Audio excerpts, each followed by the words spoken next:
Hello and welcome everybody to the first episode of the In the Clutch podcast. I'm your host for this first week around. I'm Cody Roskins for Gavin Russell and Jonathan Michael. Guys, welcome once again to this first episode. Guys, how you guys' days been?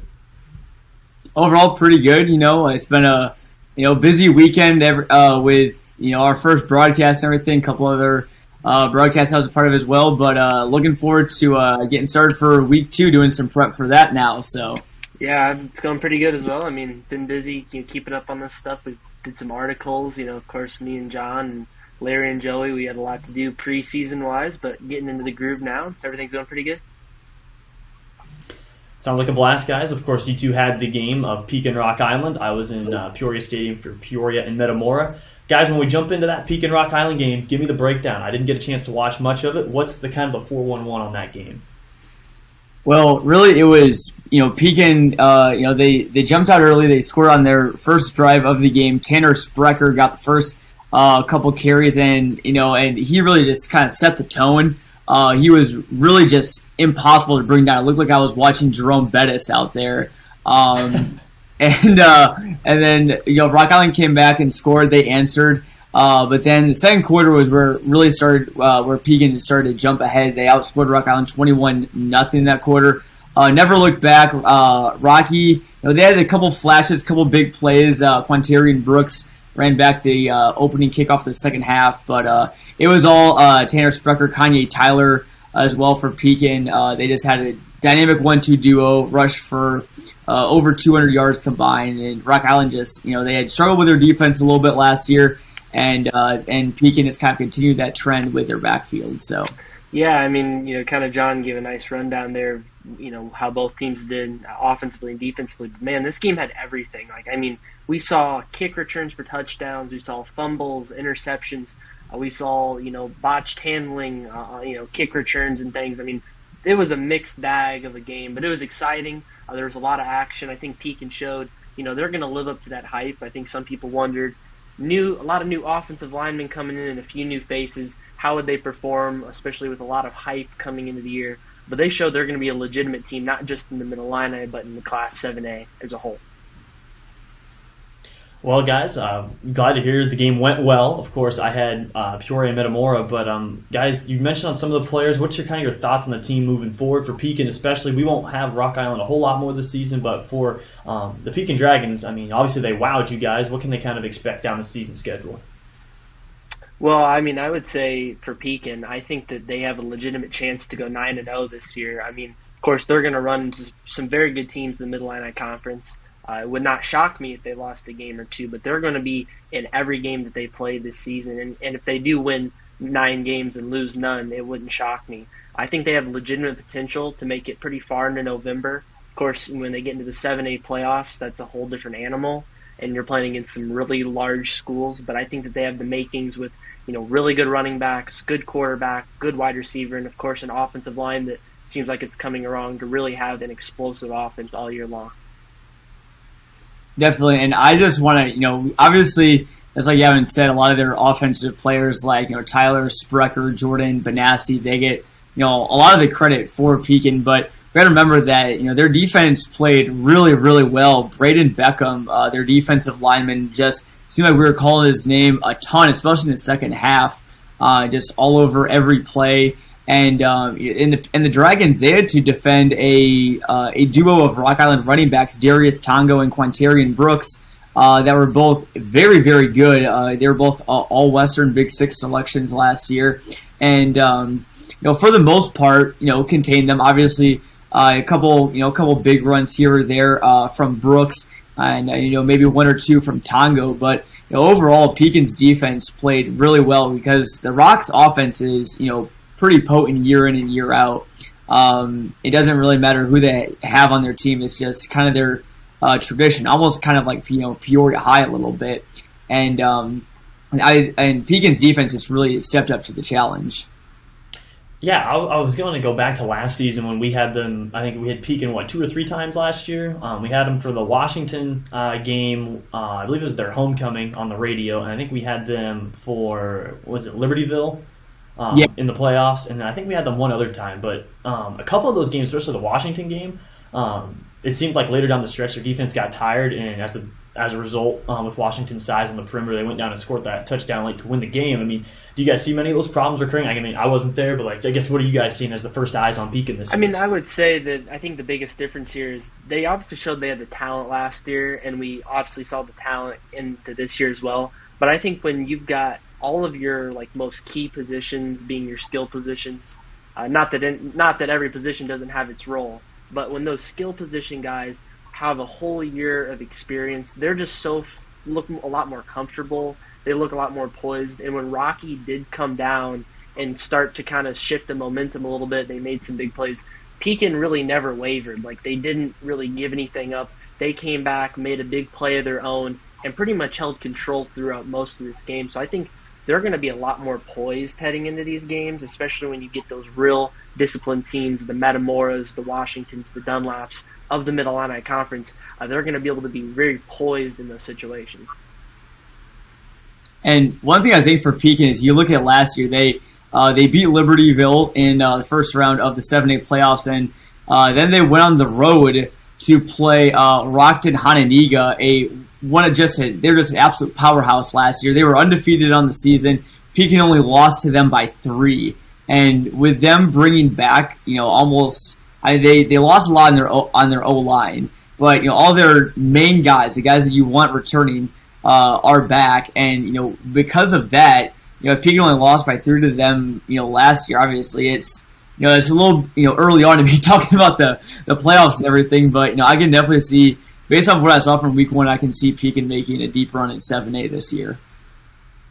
Well, I mean, I kind of echo your guys' sentiment. Pekin, I definitely think is a team, especially in the Mid-Illini. When in years past, when we were talking in the preseason, the three of us, when we were at Peoria High doing their preview, it just seems like the conference race is going to be so much more wide open this year, especially in the Mid-Illini, because you got teams like Metamora who have a lot of question marks, Washington who returns 2 starters, what's Canton, Dunlap going to be like? Everyone's kind of high on Dunlap, and I feel like especially for other conferences when you talk about the Big 12, especially when we get to that point, I mean, it just seems like, isn't it kind of like a coin toss? Yeah, definitely, and I think the Mid-Illini this year, obviously it's a little bit different. I mean, obviously it was not a banner week 1 for the Mid-Illini. Pekin and Dunlap were the only teams that won. Washington went on the road to Highland, and even though Washington only had a couple starters left, I still thought that that they would maybe make it at least a little bit closer than 54-7. Dunlap obviously beat Galesburg. It's another Western Big 6 team, so that's a good solid win there. And Dunlap will play Rock Island this week.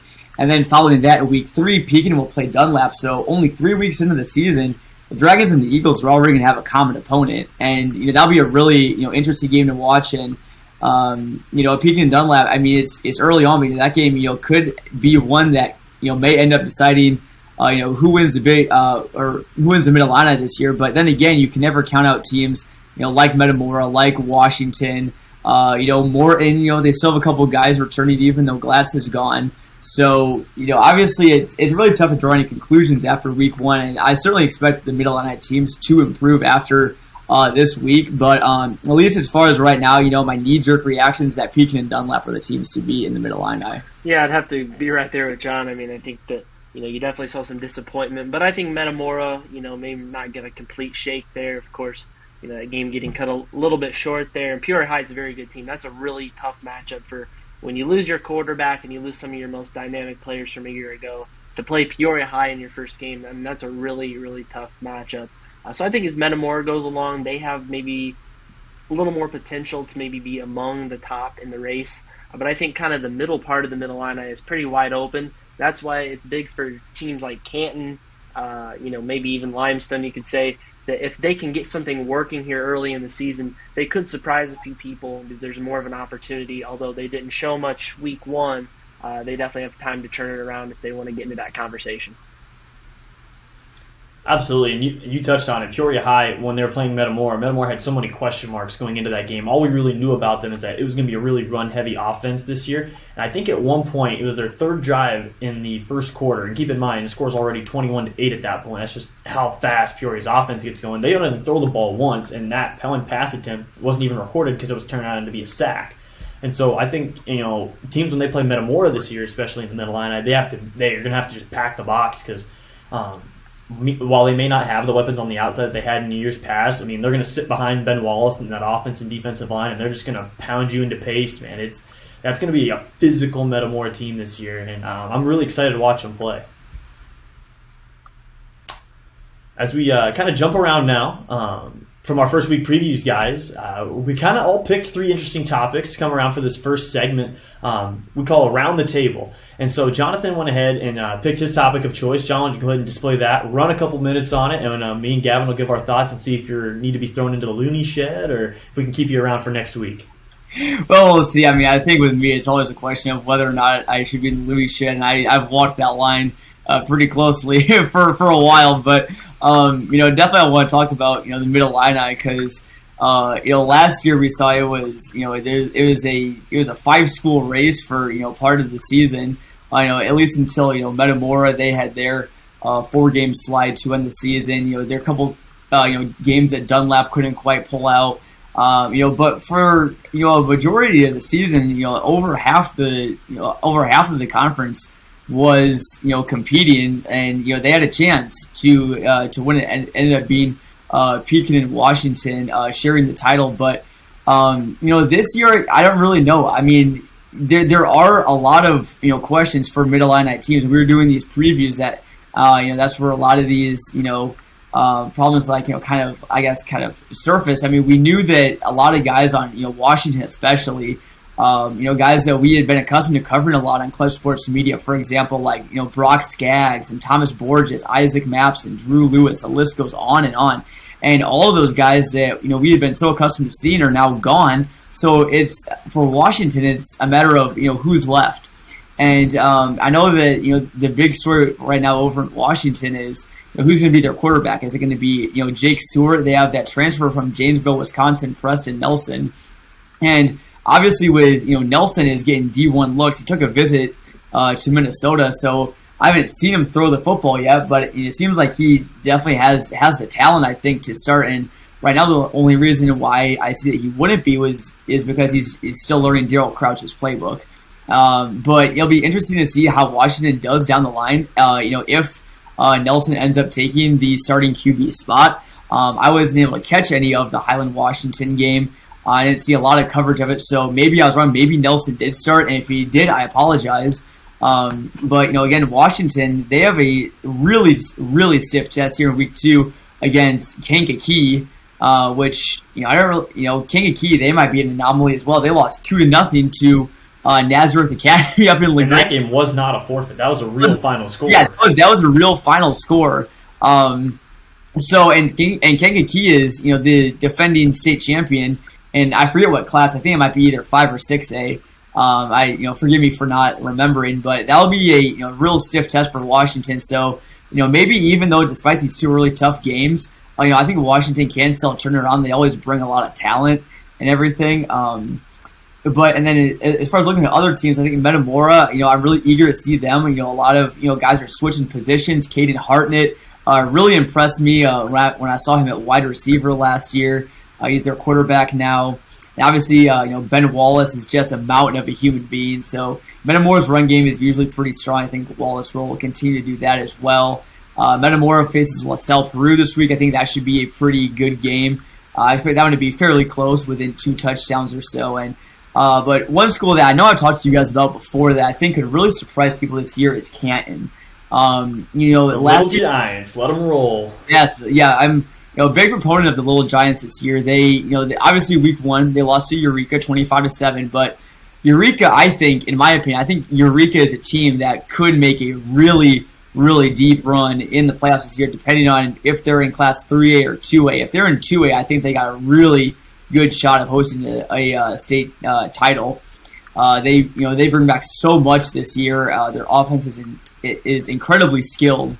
And Canton was able to hold them to just 25 points, and which with Eureka's offense is a very, very good showing. And then you look at Canton's offensive side, they bring back LaShawn Wallace, who was great last year. Joe Norton is also a guy in the backfield that can make noise.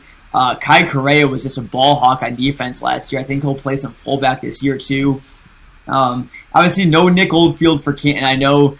Cody, you and I talked a lot about how Nick fan.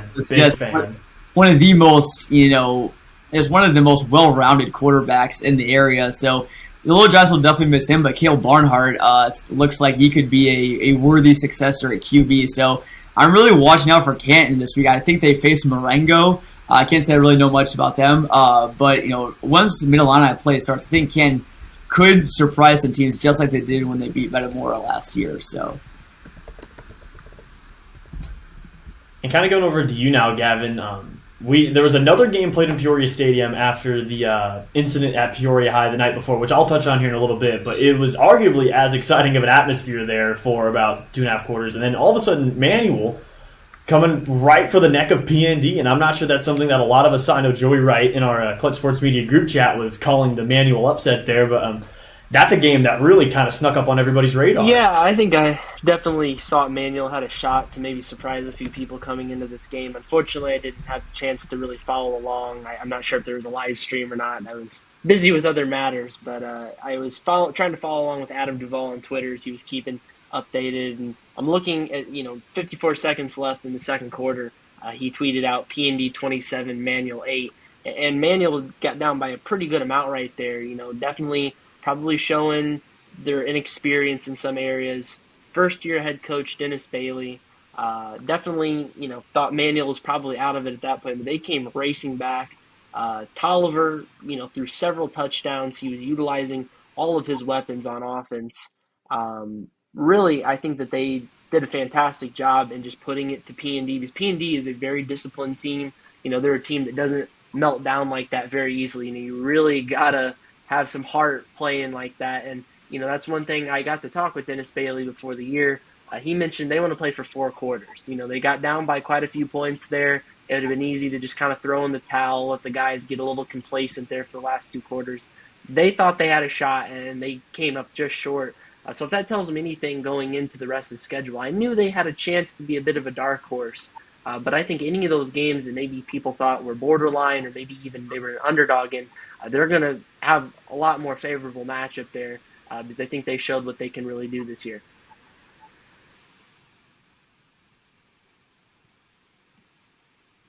Probably help if I remember to unmute myself, so we'll keep that in there so other people know I'm not perfect. But going back to what I was trying to say is we've been in Peoria Stadium a couple times last season. Me and you had the Peoria and PND finale to end the regular season last year, and we see some wild stuff happen on that field. Like sometimes it's just inexplicable the amount of either point runs people go on or the droughts they go on. But I had Peoria and Metamora that we've hinted on a couple times, and that game was everything that it was built up to be and then some. I think we really got a lot of answers to the questions we had about Metamora's offense this year, and I think a lot of people going in knew they were going to be more run-heavy this year, and I think that's 100% the case. They've got 3 or 4 running backs, whether it's Frederick or Cam coming out of the backfield, or even Hartnett himself. They've got 3 or 4 guys that can really tote the rock well. They've got a big offensive line. Ben Wallace is an absolute road grader on both sides of the ball. He came up with a big sack on Gist, on Tino Gist I want to say it was the end of the first quarter to keep them out of 4th down territory because Peoria likes to go for it. I think it put them down like 3rd down and 25.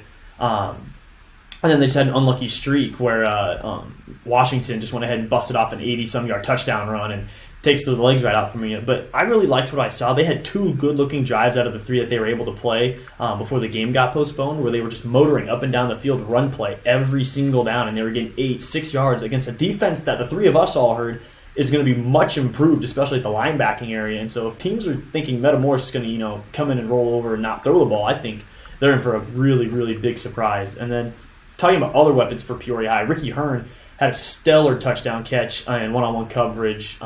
One time down here near boundary, I think it was like a 45-yard touchdown reception.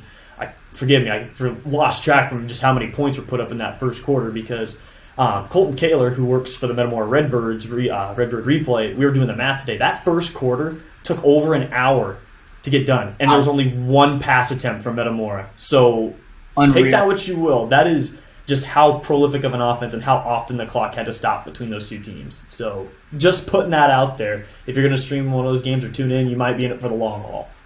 Cody, all I'm saying is that, Peoria's linemen, they got to, I better hope that they're conditioned because, after, those guys like Washington, Hearn, and all those other playmakers they have, after they, take off for 60 yards, I know that they like to play at a fast pace, so they got to run down the field. Those linemen do. So that's. But yeah, no. Peoria's offense is going to be great this year. I think Manuel's offense could be really good this year. London Tolliver was really impressive. I think when Peoria plays Manuel, I believe it's in week 5. I know Peoria head coach Tim Thornton. If he's watching this, I know he won't like it because he really said that their defense is going to be good this year. But I think there's a good chance that that Peoria and Manuel game could have at least 80, maybe even. It's going to be a fireworks show. Yeah, that's going to be points galore. Yeah, I think that you could easily say that there's going to be 80 points, maybe even 90 scored total. First one to 45 wins. That should be the rule in that game. First one to 45 because they'll get it done before halftime.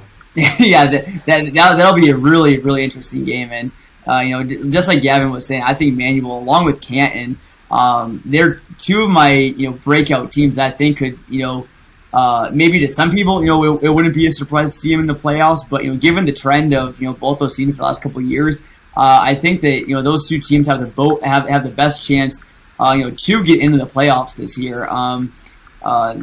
Just because of they have a lot of talent, a lot of returners and everything. It sounds like Dennis Bailey is doing great things on Emmanuel. So hoping that we can broadcast a game for the Rams sometime later this year. Yeah, just the one last thing I want to throw onto that Peoria game is everyone's up in arms, about what's the offense going to look like with no Eddie Clark. I'm here to tell you that Malachi Washington is literally a bigger Eddie Clark. He's just as fast. He's way stronger, in my opinion. He may not be as, athletic sideline to sideline type stuff, but north and south, I saw him rip through 3 or 4 arm tackles just from the linebacking, that front seven of Metamora, and just act unfazed by it. You're going to need to come with some lumber, and Metamora had everybody 8 yards in trying to stop the run, and it just never worked. It was a really impressive showing by that Peoria offense. Malachi Washington, another thing I talked with Tim Thornton about, I mentioned Eddie Clark, and Eddie Clark was really good. I mean, don't want to take anything away from how good Eddie Clark was, but I think they become multi-dimensional now because I think the tendency was to just let Eddie Clark kind of do his thing, be the workhorse back there. Having a sophomore quarterback last year, now junior, Tino Gist, they didn't have much of a pass game last year, so the tendency, give it to Clark, let him do his thing. Now they become multi-dimensional, and you bring a guy like Malachi Washington in that doesn't maybe get a lot of respect, but Tim Thornton believes he could have started last year had Eddie Clark not been around. He would have been a junior. He said that Washington got majority of the 2-point conversion chances. Of course, that's something that they do every time they get a touchdown is go for 2-point conversions. So Malachi Washington is no stranger to the varsity level. He's gotten plenty of carries, just kind of in a quiet way, maybe a little bit shadowed by Eddie Clark. But he's the real deal. This Peoria High offense is the real deal. And I know we're talking about those offensive fireworks. I do think at some point this year we'll start to see that Peoria High defense really show out and make some big plays as well. Yeah, I think you're 100% right. And just going back on it, again, it's not all Washington and Hearn, but that offensive line, they've got 3 or 4 guys that are 300 pounds or 280 pounds plus, and they're all 6 feet tall or taller. And so there's not many high schools in the state of Illinois that are matching up with that. I don't care what level, what class you are. That is a lot of beef on that offensive and defensive line. As we kind of march on now, guys, we're kind of flirting with the end of the first episode here, but we're going to go ahead and preview our CSM games of the week for week 2. I'll let you guys go ahead and jump right on board first with Tri-Valley and DMAC. That'll be our video broadcast stream this Friday. If you guys want to go ahead and take it away. What are we watching for? Who are the players we want to highlight? And where can they find us? Sure thing, yeah. So our Week 2 schedule announcement just released on Clutch Sports Media, and we're excited to be back at DMAC. We were there for a video broadcast, I believe, Week 9 last year when they took on Eureka. And that was a great game, great facilities at DMAC. I mean, for a 2A school, first off, I just want to say that DMAC is a great place to broadcast the game. If you haven't been out there, definitely take the chance to do it. It's going to be a good game this week against Tri-Valley, a team that I spoke with a lot of, Heart of Illinois large conference teams, Tremont, Eureka, El Paso, Gridley. And a common theme that I noticed between every single one of the schools in that conference is that they are all gunning for Tri-Valley. And the Vikings have a massive target on their back after reaching the 2A state semifinals last year. So Tri-Valley looked good. They won 42-7 this past week. So a good start to the season for Tri-Valley. Again, obviously their team is a little bit further away from Peoria, but I know that they have a couple of good receivers back. I think a couple of good guys on their defense back as well, and then for DMAC they had maybe a little bit of a clunker against Ridgeview Lexington, losing 21-8 last week. But Ridgeview Lexington is no slouch. If you remember, they snuck into the playoffs last year and then reeled off a crazy run and won a couple of games after going 5-4 in the regular season. They just got hot. There was no other explaining. When we were out at Eureka, it's like they just got hot, and there's no explaining it sometimes. Exactly, definitely. So Ridgeview Lexington, definitely no slouch. So I think DMAC will be ready for a bounce back. I know they're going to be really ready for this game. I think really the key for DMAC is just a running game. I mean, Brett Denniston, Lucas Blumeyer, two great offensive playmakers that I saw last year. They come back. And overall, just the head coach over at DMAC, Cody Myers, he does a phenomenal job. Just the way he's turned that program around the last couple of years. So no matter the result, if DMAC wins, it'll be a massive win for that team. That could make them the favorite in that conference. But if they lose, I still think that DMAC is going to be still pretty fine off for the rest of the year. Yeah, I really like this matchup, and it's a great small school matchup, if you want to call it that. You're right. DMAC has some great facilities. They were awesome going out there last year. It was actually one of the first, the second football game I ever broadcast of the Clutch Sports. So it's pretty cool to be able to watch them and Eureka go at it. But no, I mean, this year, this is going to be a really good game. I mean, as you mentioned, Tri-Valley does have a huge target on their back. I mean, you look at kind of what they did last year, just in terms of numbers. This offense from last year, of course, they averaged 39 points per game. So that's pretty good. I mean, they're scoring a lot of points every game. Now, you'd think, okay, they're scoring a lot, maybe they're giving up a lot. No, they only allowed about 13 points per game. So they were, rolling over just about any team that they played. The numbers don't lie. I mean, just look at the analytics alone. I mean, they were very good, and that's a big reason why they made it to the state semifinal, as John mentioned. But they've got some really good players coming back this year. They've got some seniors that are really going to anchor their defense. So I think that's where, the Vikings are going to start and end, is they're going to continue to have a really good defense. Not that they're going to score points, but they're going to make it very, very hard on the Chiefs to find the end zone. And the Chiefs had a few times last year where they struggled with scoring, maybe getting off to a slow start this year as well. As for DMAC, though, did they bring back some experience? Overall, their depth, a lot may have graduated, but at those key positions, they bring back a lot of guys back. Brett Denniston had a really good week, didn't find the end zone, but he accounted for over half of DMAC's yards last week.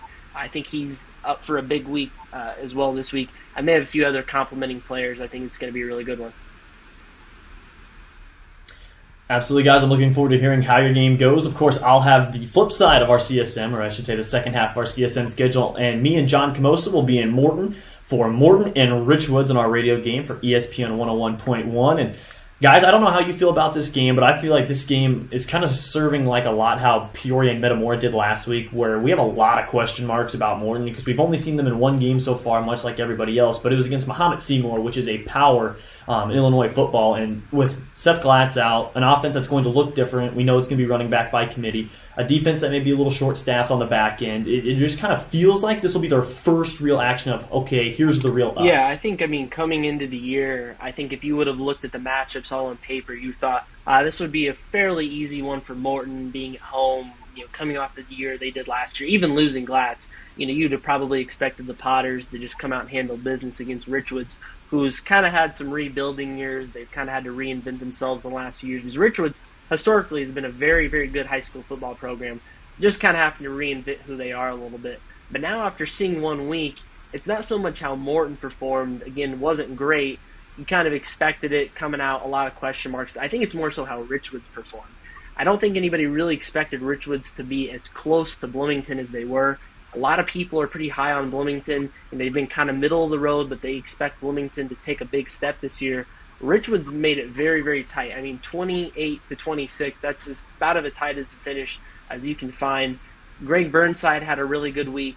He had a 19-yard touchdown pass. It was kind of one of his highlights of the game just before halftime. So he's going to come out and impress as well. They've got a couple of honorable mentions in the backfield. that are coming back. And I know John talked to Coach Ulrich. They definitely have some parts that just have more experience, guys that have been in the weight room, guys that have played other sports, been on the track, been on the basketball court, that are coming back just bigger, better, faster, stronger this year. They're going to give the Potters a tough time, but I would expect the Potters definitely to want to come out in the home opener and take the home field. Yeah, definitely. Yeah, I think that Richwoods, both Richwoods and Bloomington, will be both I think teams to watch this year because that game was so close.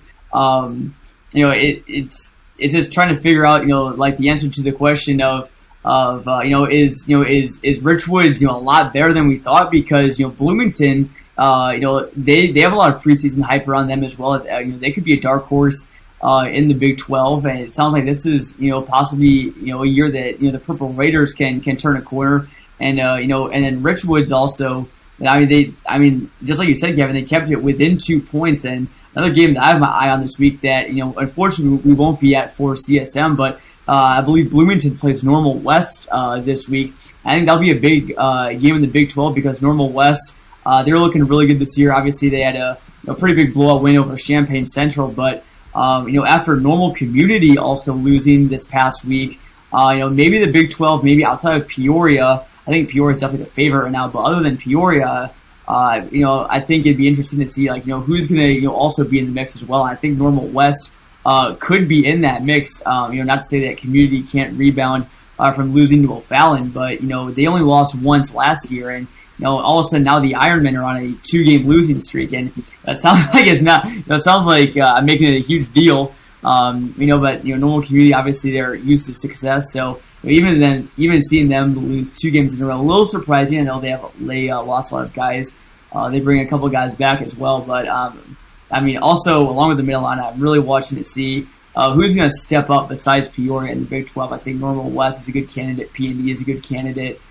Centennial, always in the mix. So, but again, that's the beauty of Week 1. It's way too early. You could sit here and talk about scenarios all day long, but I know, we're running a little long, but it's going to be a really fun week 2. Absolutely, guys. And there's one last thing I wanted to spring on you guys. I didn't put it on here because I wanted to see just how organic of a response we could get. But I either want your best hot take for week 2 or a game that you think is flying really under the radar. It can be any class, any level, any conference. John, I'll start with you, then we'll go to Gavin, and then we'll go to me, and then we'll sign off and get out of everybody's hair. But John, go ahead and kick us off. Again, it's either you got to tell us if it's a hot take, okay, or you can pick a game that's flying really far under the radar this week. All right, I'll go with a game under the radar, and I'm looking through the schedule right now to see what some of the big games are. And honestly, I'm going to go a little bit north of Pure. I'm going to go with IVC against Monticello.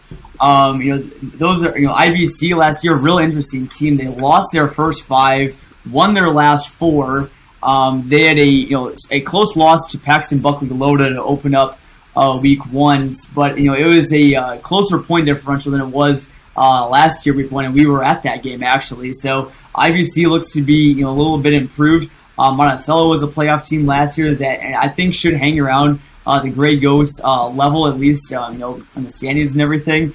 And it might be a game that a lot of people don't really have on their radar. It is being played at IVC. But I think that don't blame me if it's not a great game. But I think that could be a real tightly contested 1-possession game, and IVC has got to win games like those if they want to get into the playoffs, and they have a great opportunity to do that against the Sages. I'm going to go with a bit of an interesting hot take here. I'm going to go. It's going to be a perfect week for the city of Peoria. I think that the Big 12 teams.